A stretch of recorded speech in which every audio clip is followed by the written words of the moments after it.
Alright, so in this problem, I have a squared minus b squared is equal to 19. So I want to note that a and b, these are both positive integers.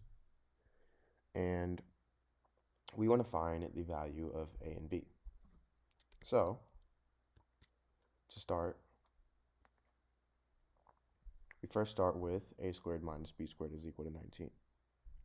Now, we can use logic to deduct some information. So if a squared minus b squared, if this is equal to 19, then this must mean that a minus b is greater than 0, meaning a is greater than b. Because let's say a was less than b. So let's say a is 1 and b is 2.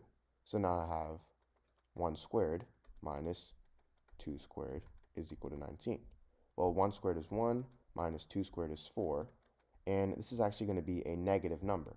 But as you can see, a squared minus b squared, this is a positive number. And the only way for this to be a positive number is if a is greater than b, because if b is greater than a, then this would be negative.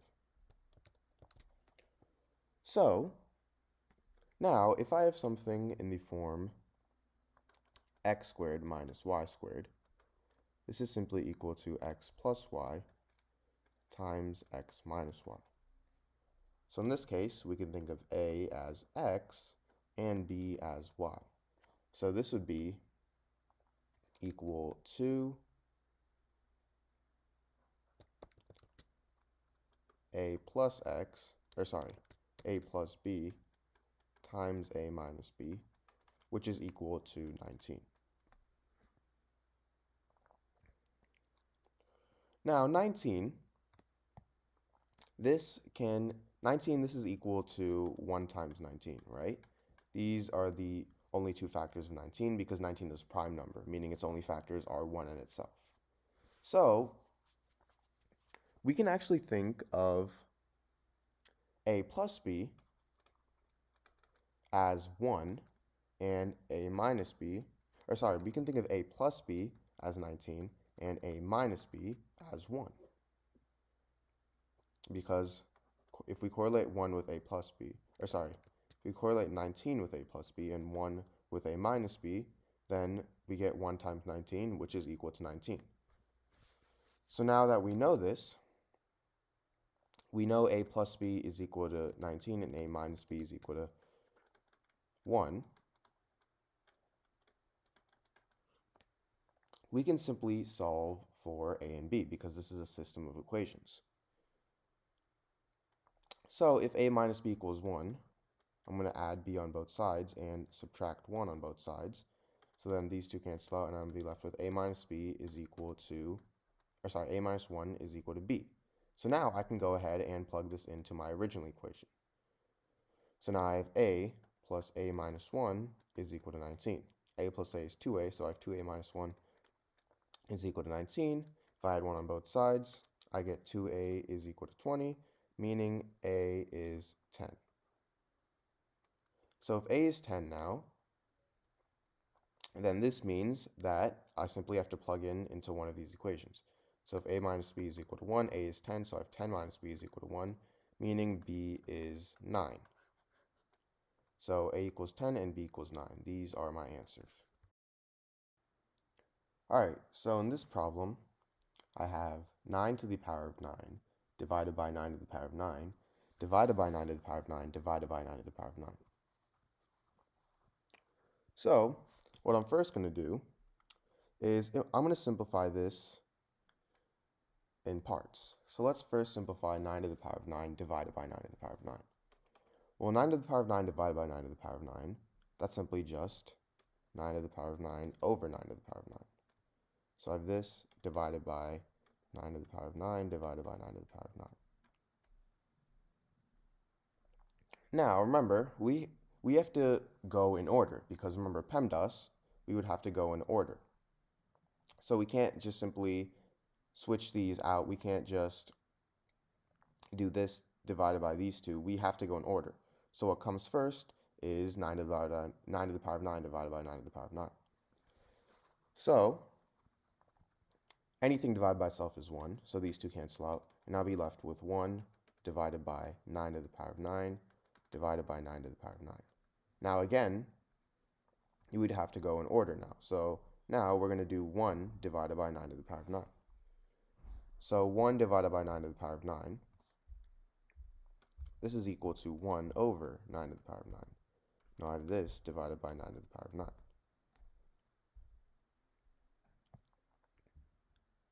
Now, if I have something in the form 1 over a to the power of n, this is the same thing as a to the power of negative n. So 1 over 9 to the power of 9, that's going to equal 9 to the power of negative 9. Now I have this divided by 9 to the power of 9. So now, let me clear out this page. I have 9 to the power of negative 9 divided by 9 to the power of 9. Now, this is the same thing as 9 to the power of negative 9 over 9 to the power of 9. And now, if I have something in the form a to the power of m over a to the power of n, this is equal to a to the power of m minus n. So in this case, 9 to the power of negative 9 over 9 to the power of 9, this is going to equal 9 to the power of negative 9 minus 9. And negative 9 minus 9, that's simply equal to negative 18. So now I have 9 to the power of negative 18, which is equal to, well, 9, this is the same thing as 3 squared. So I have 3 squared to the power of negative 18. Now, if I have something in the form a to the power of m to the power of n, this is equal to a to the power of m times n. So,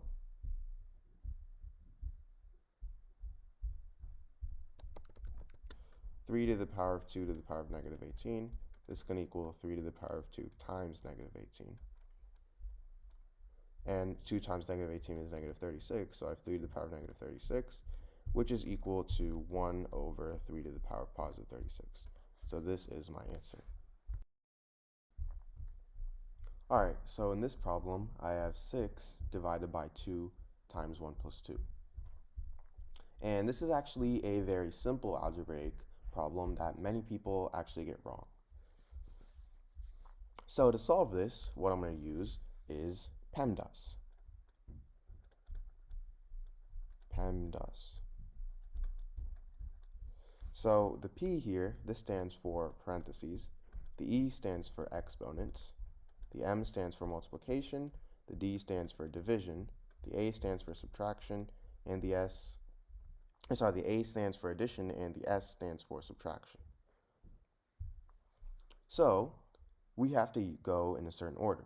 So what we first start with, we start at the top, and we first look for parentheses. So if something is in parentheses, we solve that first. Well, as you can see here, 1 plus 2, this is in parentheses. So 1 plus 2, that's equal to 3. So now I have 6 divided by 2 times 3. And 2 times 3, this is written like this. Next, well, again, now, we again look for parentheses. There are none. So now we go down. We go down to exponents. Are there any exponents here? No, there aren't. So now we're going to go down to multiplication. And for multiplication and division, although it's written like this, these two are actually in the same box. And same goes with addition and subtraction. So whichever one out of these two comes first, multiplication or division, that's the one that you're going to start with. So right here, as you can see, going from left to right, we have division, meaning we're going to use that first. So now I have 6 divided by 2, which is equal to 3. So now I have 3 times 3, and now all we have left is multiplication. 3 times 3 is 9. So 9 here would be our answer. Now, what people used to do to get the wrong answer actually is, this was actually during the 1900s, what they would do is they would use the right method. They would first start by adding 1 plus 2 in the parentheses, so this would be equal to 6 divided by 2 times 3. But now, instead of doing 6 divided by 2, they would do 6 over 2 times 3. And 2 times 3 is 6, so they get 6 over 6, which is equal to 1. And this is actually the wrong method, because as we know, we do between multiplication and division, we do whichever one comes first. So in this case, division comes first, so we would do that before the multiplication. So that's how you solve this problem. Alright, so in this video, I'm going to solve the problem 2 to the power of 25 minus 1. So, to first start, I'm going to rewrite 2 to the power of 25 as 2 to the power of 24 plus 1. And then we have our minus 1 at the end. And the reason I'm doing this, and rewriting 25 as 24 plus 1, is so now I can use the property a to the power of m plus n is equal to a to the power of m times a to the power of n. So 2 to the power of 24 plus 1 is going to equal 2 to the power of 24 times 2 to the power of 1 minus 1. Now basically our goal throughout this video is to change our values to be as small as possible, so then at the end we can do whatever we need to do with them to get our final result. So 2 to the power of 24, how do we simplify this and make it even smaller? I can rewrite this as 2 to the power of 12 times 2. And another property of exponents is that if I have something in the form a to the power of m times n, this is equal to a to the power of m to the power of n. So 2 to the power of 12 times 2 is going to equal 2 to the power of 12 to the power of 2, and I have this times 2 minus 1. So now I'm actually going to plug in the actual value of 2 to the power of 12, because 2 to the power of 12 is small enough where we know the exact value of it. So if you guys don't know what 2 to the power of 12 is, well, 2 to the power of 10, you should always remember this as 1024. So 2 to the power of 11 is going to be double of 1024, which is 2048. And 2 to the power of 12, which is the value we're looking for, is going to be double of 2048, which is 4096. So now I get 4096 squared times 2 minus 1.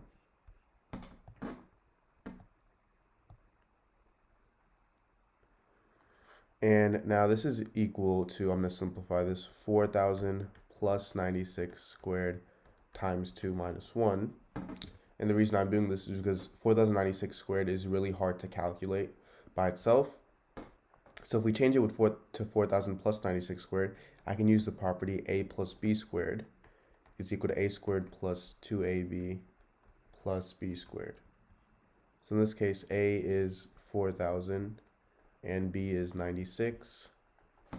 So this turns into 4000 squared plus 2 times 4000 times 96 plus 96 squared.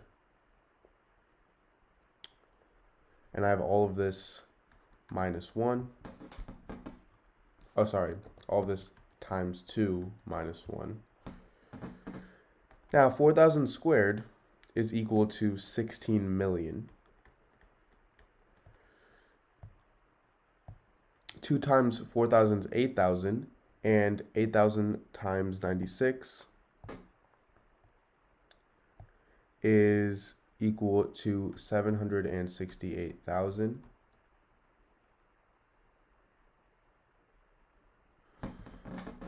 And now I have this plus 96 squared, which is equal to 9,216.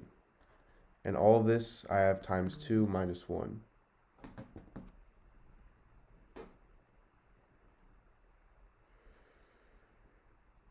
So now I'm going to add all these up. So if I add all of these up in the parentheses, I get 16,777,216. So now I have this times 2 minus 1. So if I multiply this by 2, I get 33,554,432. And I have this minus 1, which is equal to 33,554,431. So this is my answer to this problem.